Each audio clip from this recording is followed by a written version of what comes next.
C'est une déclaration d'un porte-parole du mouvement. Les frères musulmans ne reconnaissent pas le nouveau gouvernement égyptien qui a prêté serment mardi.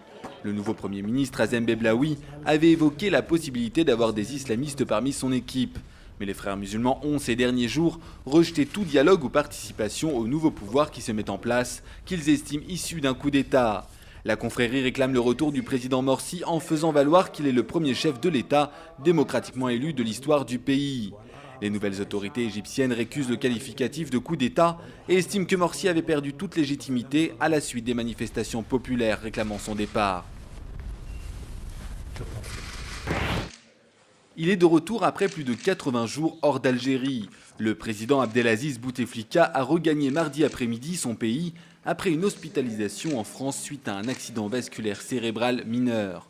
L'avion présidentiel est arrivé vers 14h30 locale à l'aéroport militaire de Boufarik, à 30 km au sud d'Alger. 51 rebelles du mouvement du 23 mars ont été tués dans les combats de mardi contre l'armée gouvernementale congolaise à 15 km de la ville de Goma. D'après des informations de la coordination de la société civile du Nord Kivu, parmi les 51 corps, 15 portent l'uniforme de l'armée rwandaise et sont identifiés comme véritables sujets rwandais. Dans les rangs des forces armées de la RDC, 5 soldats auraient été tués.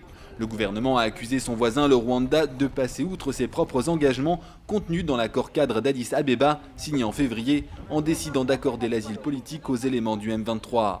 Pour sa part, le mouvement du 23 mars a accusé la mission de l'ONU pour la stabilisation du Congo de faciliter la reprise des hostilités dans la province du Nord Kivu.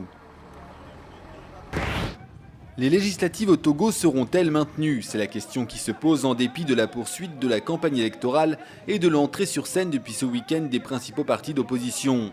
Des organisations de la société civile viennent de rendre public un communiqué à travers lequel elles disent s'opposer au maintien de la date du 25 juillet comme jour de la tenue des prochaines législatives.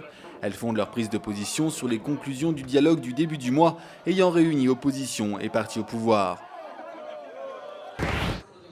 L'Assemblée nationale libyenne a adopté mardi une loi ouvrant la voie à la tenue de l'élection d'une commission constitutionnelle chargée de rédiger la nouvelle loi fondamentale. Les 60 membres de cette commission seront désignés par les électeurs libyens et disposeront de 120 jours pour rédiger cette nouvelle charte. L'organe de rédaction représentera à part égale les 3 régions de la Libye, la Tripolitaine à l'ouest, la Cyrénaïque à l'est et le Fezzan au sud.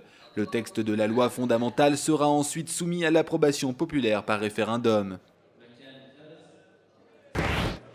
Ban Ki-moon se rendra en Guinée-Bissau si les élections sont couronnées de succès.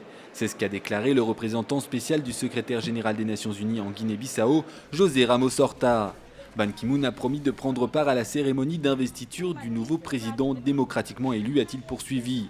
Il a également confirmé que le secrétaire général de l'ONU devrait coprésider la conférence des bailleurs, dont l'objectif est de mobiliser des fonds nécessaires à la relance économique de la Guinée-Bissau. 83 personnes ont été sauvées mardi à l'aube au large de la localité de Zarzis dans la province de Médénine.